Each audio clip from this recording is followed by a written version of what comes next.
finally we can see some green leaves on the trees. It's greening up a bit. My dog is digging a hole in this lovely park that's called Castle Park. Yeah, it's a lovely park, and in Gothenburg, Sweden. And yeah, I guess it's about time to head back home again. But my dog seems to have other plans. This lovely golden retriever. Now we found a branch. Large branch. Hi everybody, and welcome back to Orchids, and another repot or not repot, that's the question video. That kind of video that I always make after an orchid haul, when I really decide for real 100% what to do with them. As for this one, this Ionicidium popcorn Haruri, it's mounted, and I cannot have any mounted orchids. It will be fully inappropriate in my conditions. This guy is going to dry out. The pseudobulbs are going to be even more wrinkly than they already are. I can see that. One in there, the oldest one, of course. But anyway, it shouldn't be this wrinkly. I'm going to show you a what I think is a success, but I guess I have to wait yet another few weeks before I can evaluate it. But I will show you my previous purchase, Ionicidium popcorn, not the variation Haruri, alright? And here he is, lovely potted up in his semi-hydroponics IKEA Leica beams. They look great, I think. Light brown, equal in size and shape. We're not going to talk about the Leica beads. We're going to talk about what's best for the orchid to be potted up in. Look at this. In a couple of weeks, no wrinkles to the pseudobulbs, even though a bit of the plant is buried down there. You can see. Still green roots in there, a few which did not adapt, of course, but if there weren't any alive roots in there, it wouldn't have plumped up this tremendously. So, and the leaves are not wrinkly, they are stiff and smooth. All right, shiny, beautiful. So that convinced me that semi-hydroponic would be a lovely idea, even for my little guy here, the one with the spike. So let's get this one off its mount, shall we? So let's see. Easy peasy cake. Look, only really thin, fragile threads that it was mounted onto this cork slab with. So let's do exactly what I did with my Oncidium navium. And the roots are going through, the whole way through the cork slab here. So I'll go like this. And it doesn't matter if I lose this one, this cork slab, since I'm not going to use it for anything in here. And it's inevitable to lose a few roots.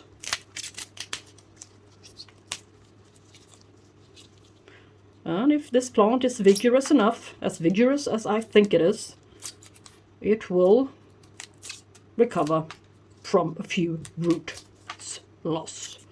Right? Let's see if I dig in there. Yeah. It's going inside the cork slab. And yay. Yeah, I lost a few roots. I don't think this will be big of a deal.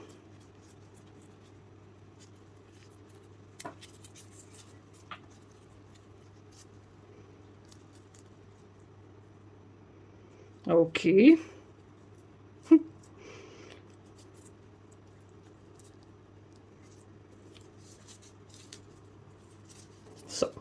let's bend a few of the roots downwards.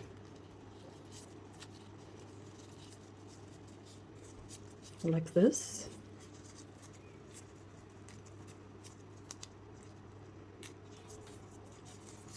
And peel off the old sheath here.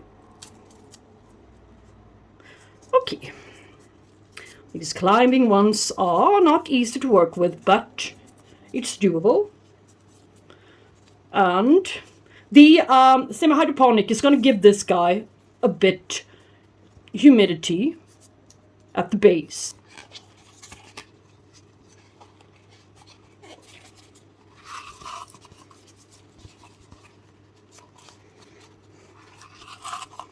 Put the wick in place in a 9 centimeter plastic pot. I don't have to make this one a high pot. I mean, I can make it a shallow one. Like this. At least a quite shallow one. Since its root system is not so long and not so extended. Now, let's see. It's got a quite shallow root system here. And why not have the orchid a bit down into the pot? Why not? To create some humidity and hopefully no rotting. Okay? But that one you have to take into consideration every time you repot an orchid. I mean, they all can be affected by rotting. Sometimes. It doesn't escape any of them. Maybe. And then the tag, of course, back here. And some lovely new aquarium sand. New kind that I got. A little bit more color to them, to the rocks. I think they're more beautiful than the white one, but since it's still lightly colored.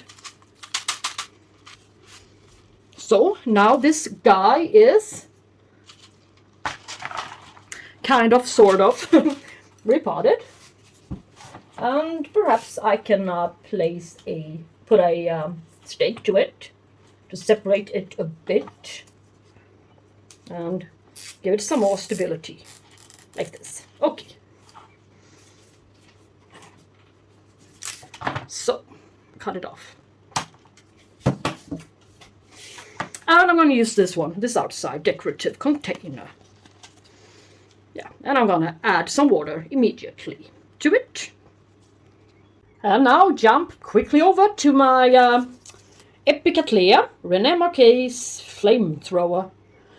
Yeah, a couple of years ago this one was a really popular variety. It's got Epidendrum, said Epidendrum in it, and that variety, or shall I say that species, I like even more. That's my favorite Epidendrum, I must say, without competition. But this one resembles the other one, and it's got a little bit more yellow in this one, in its flowers, of course, not the leaves. But this one will do until I get a decent-sized Epidendrum, said Epidendrum. I know where to get it. And it's a fast grower, so in 1 year, from a seedling, it bloomed for me. And that goes, I think, for this one as well. So in 1 year, this one will be flowering size, as it said in a web shop. So they were right, since I know that these guys are really, really fast growers. But they don't like to dry out, don't like heat, draft. And if you lose the roots, yeah, they go downhill quite fast. And it will show on its leaf tips. They will all dry out and turn brown, crispy.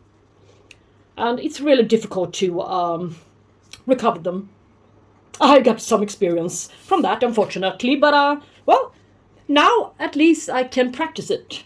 I've got some experience, and so I know what I did wrong, and I'm not going to make the same mistake again. I can make amends. Yeah, I can make amends. That's the word. But now, I'm going to make amends in the way that I think it's appropriate.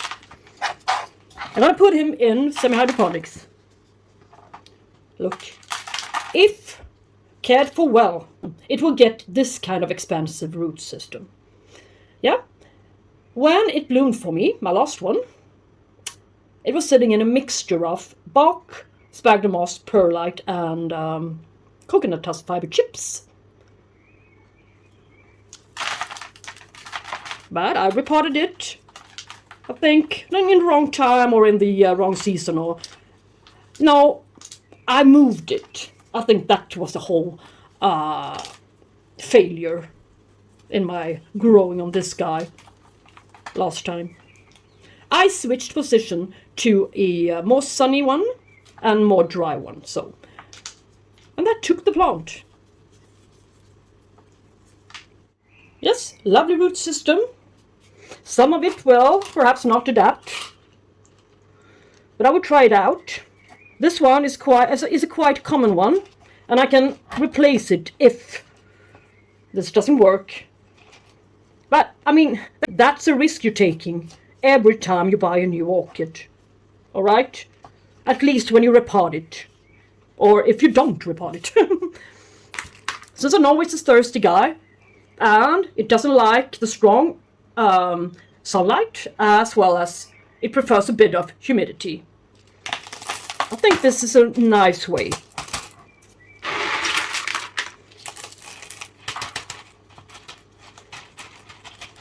Lovely new roots coming down there, which I think will adapt, should adapt. Since it's a young plant, not a seedling, but a quite young plant. A near flowering size plant. Not much I can say. Yes, and some aquarium rock on top of it for looks and to keep the humidity down and makes the evaporation better. I don't know how many times I've said that, but well, better. It's worth repeating, I think. Doesn't matter if I repeat it. Doesn't do anybody any harm if I repeat it. Well, it doesn't really need something to tie it up to the stake. The stake just pushes the whole plant upwards a little bit more upright, so. Yeah, and the wick is down there. Yes. Let's try to pull it up, shall we?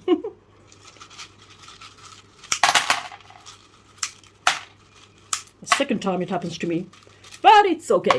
It works. It's quite easy to pull it up a bit with the stake. Yeah. This will do, I think. Into the decorative container. Yay, yay, yay. Repeat myself. And you're repotted. Lovely guy. Cross our fingers. So, we might as well just get rid of a few plants. The ones that are not going to be repotted at all. As for this one, my Phalaenopsis Minimark, that's sitting in a quite large pot, I think, isn't it?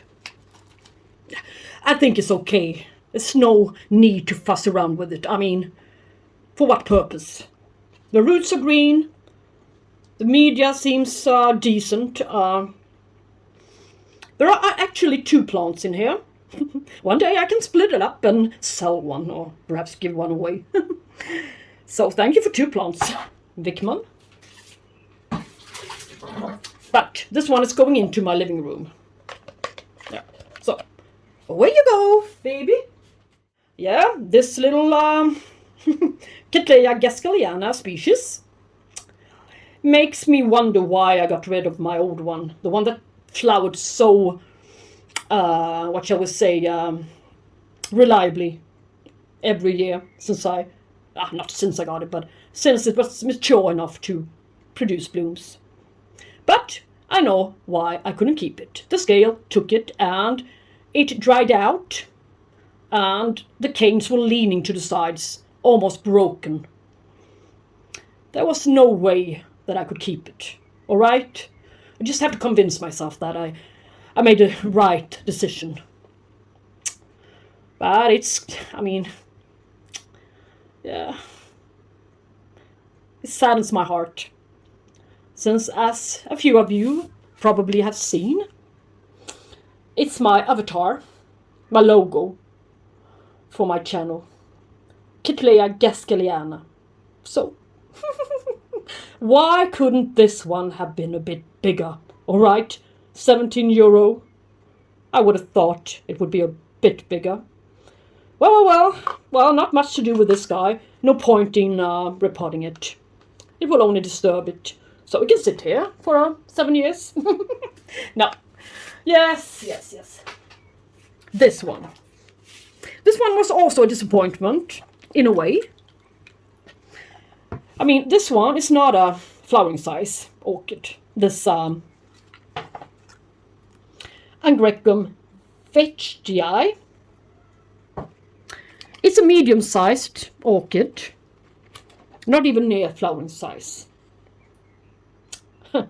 I see no illusion that this one can bloom this size. But we already went through that and my opinion about this orchid, so in my unboxing video about this one. So let's not repeat ourselves again. Let's just get on to the repotting. It wasn't a cheap one. No, €22. But that's not a shed load of money. And I feel that I can deal and wheel with this one a little bit. I want it to grow on nicely for a long time in the same kind of media, in the same kind of setup. So what could be more appropriate than putting this guy into semi-hydroponics? Salt build-up, or perhaps mealybugs? Scale? Don't know. Not sure. Well, that was the only piece that had some stuff on it, but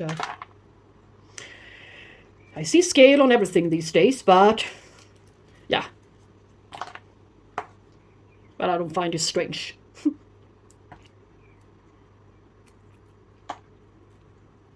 Yeah, and it's got this little ball of sphagnum moss. This ball of sphagnum moss, tightly pressed sphagnum moss, well, about the size of his old pot that it's been sitting in before they decided to take it out of his pot and place it into a larger container and fill it up with bark media. But we wouldn't want to have any sphagnum moss in the pot either, so what choice do we have? I mean, it's going to be broken down in a while. I'm not going to rinse it anymore than this, I think. So, now I rinsed him off. Unfortunately, I broke its root tip here. But it's still got a few more. It's got a quite good root system. Large, healthy, expansive. And I cleaned it all up from its sphagnum moss. I figured it will do it harm if it stayed in such a damp environment. Okay, I'm going to use this wide pot. Unfortunately, it's not totally flat to the bottom, but this is the widest one I can get right now. So it will do. It will have to do. And in return of, shall we say, to compensate the little air cone down there, it's going to sit in quite tightly to the sides, so that evaporation will be better. Not so much air to the sides, and absolutely no holes, no ventilation holes to the sides. But yeah, I've got a lot of those ready-made ventilation holes to the sides of, well, about 50, 60, 70 pots. So, well, don't be mad. No.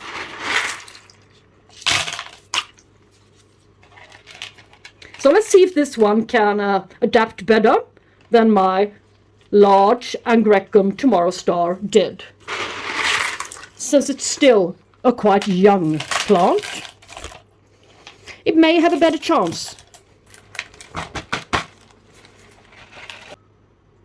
And if it doesn't work out, then we'll learn the lesson. Or maybe it will work out just fine with my next orchid. The same variety. Well, they all differ. They are all individuals. So I'm thinking about treating this lovely one like a Cattleya. Wait in dry cycles for a while, then slowly, when I see that the roots has been adapted well, fill up the reservoir. I think I'm going to do that, since I really do fancy this variety, and this orchid for that matter.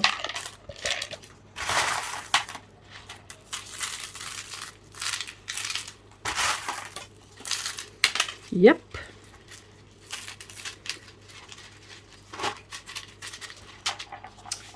I think it's nice. Dry reservoir. Dried out reservoir. And where's the tag? Never mind, I'll find it later on. Veitchii, Angraecum Veitchii is now repotted. So now let's just look at something totally different. It's Bulbophyllum Graveolens. Yeah, one with the rising prices. The one that's getting more and more expensive for each day. As I said, €60 for one this size. So, €30 or whatever I paid for this one was a quite decent price. Good size. Flowering size.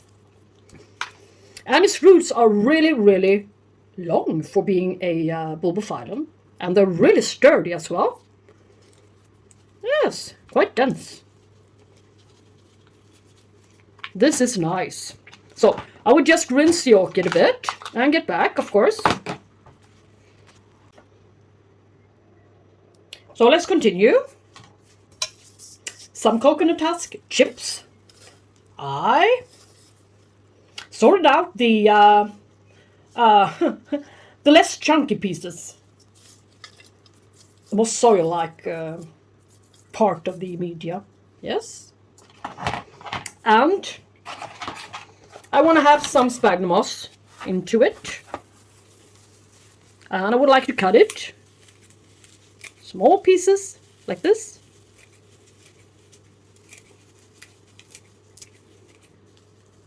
I would like to have some rock wool.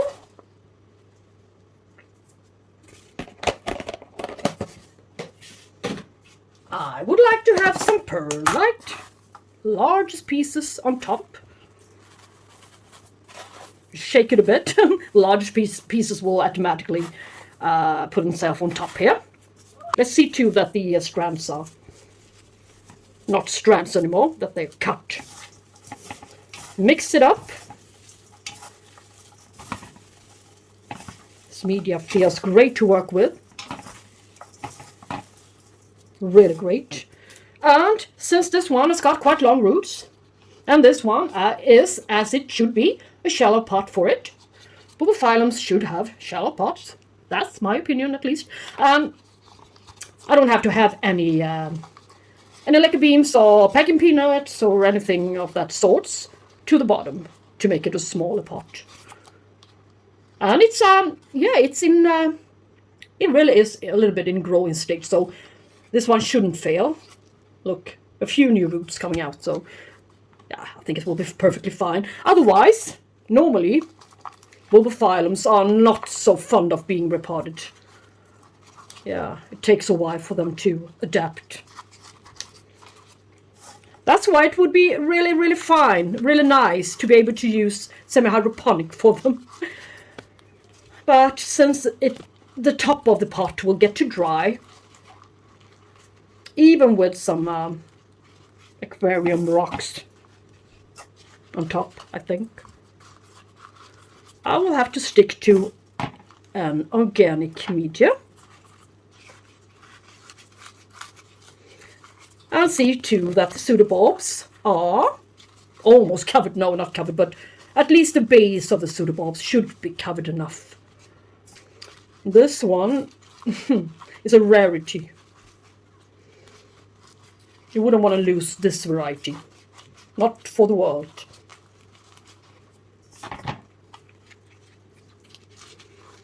Lovely one. Oh yeah. Well, I think it's going to sit in place. It's going to stay in place without any further effort of staking it up or anything of the sorts. I think it would do just fine without it. And place a hanger to it. And a little stake. And a little taggy. Yeah, not so bad. Let's hope for it to adapt and, like it here. It's a lovely bulbul. Now we're left with only 2 plants. 2 more to go. And this is my Peter Komp, Dr. Peter Komp. Yeah, to be exact. But I don't find this one to be a very vigorous one. Look at the leaves. Wrinkly leaves. Yeah, it's whispering about that it's been not watered evenly enough. Right? Or perhaps it's not been getting sufficient amount of humidity or something else. But, well, maybe I should be quiet, since I don't know anything about it. But in here, look what we got. A new growth. And a little doggy. And yes, let's be careful now when we remove the old sheath down there. I don't want it to stay in this one. I would like to get it out of this pot.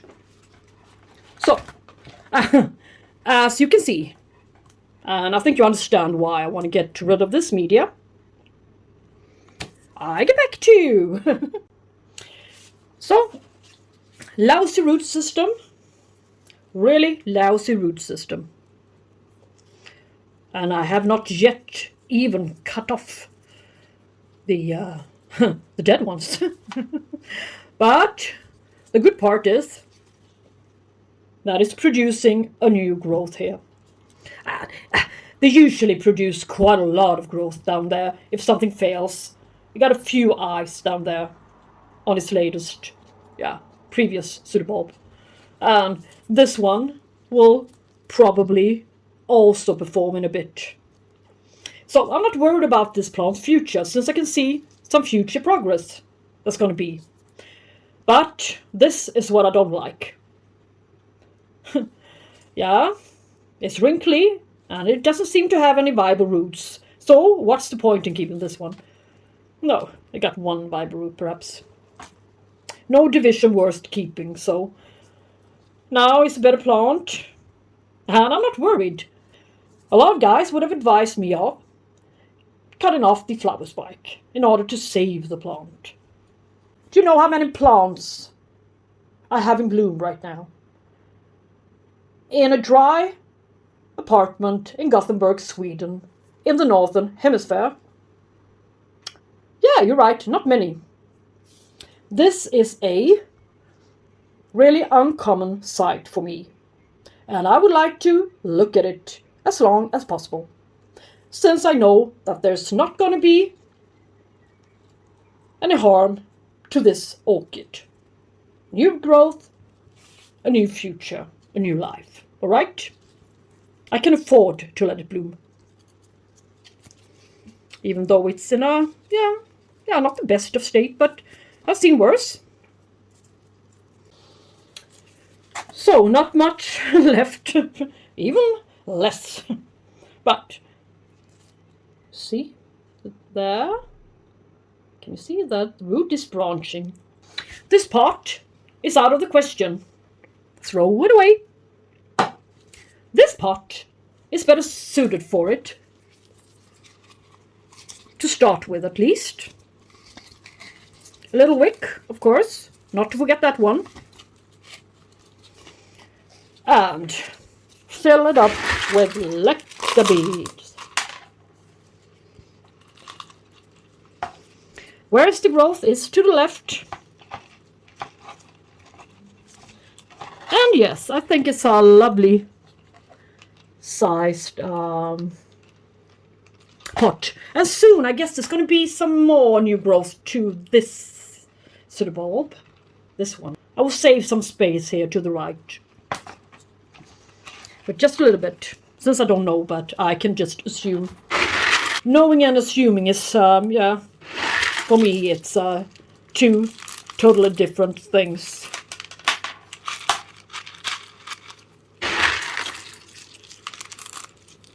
I can just fish this one up and get rid of the old roots before long. And just put it back. Clean the leca and put it back. That's the beautiful part about leca growing. Yes. Shall we stake him up? Yeah, we can. Of course, do that.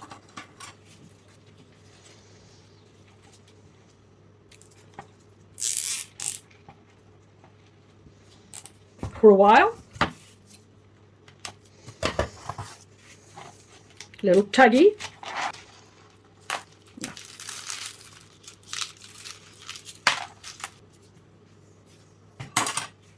And a little bit of Komp is repotted.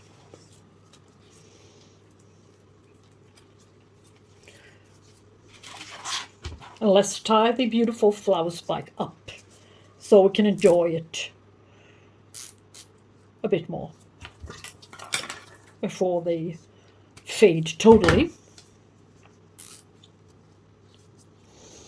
Yeah, beautiful. And the last one, Beallara, Peggy, Ruth, Carpenter, a quite common one. Many of us have it. It's very, very wobbly in this pot.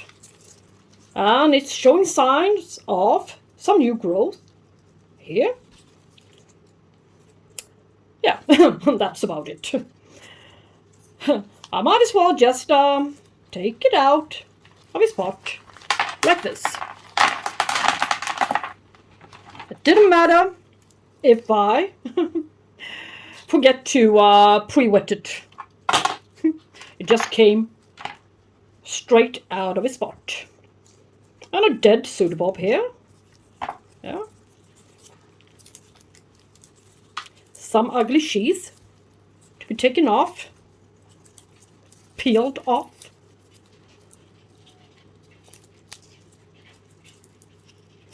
This one is a beautiful, I mean, the flowers are really beautiful on this one.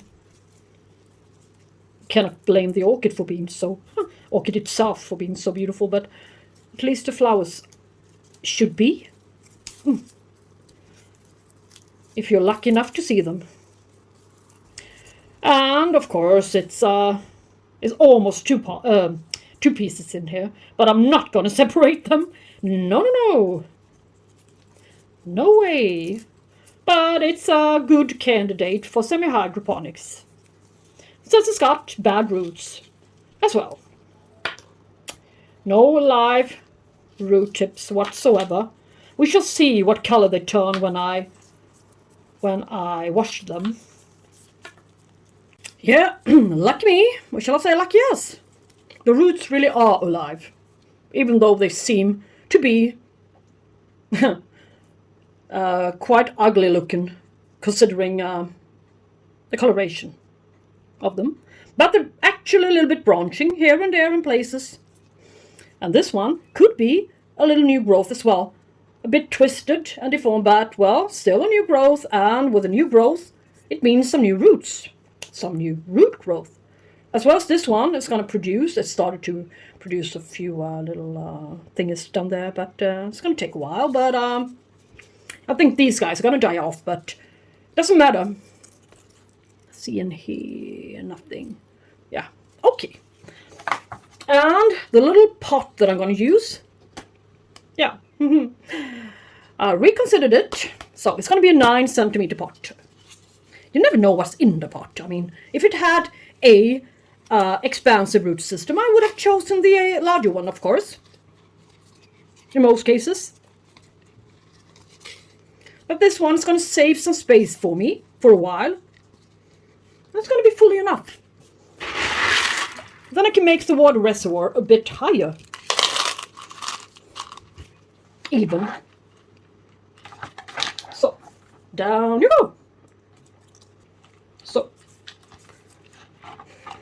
the future's here to the right. But the roots seem to avoid going down. Whew, it's a tricky little orchid. Indeed. Yeah, where to put it? Yeah.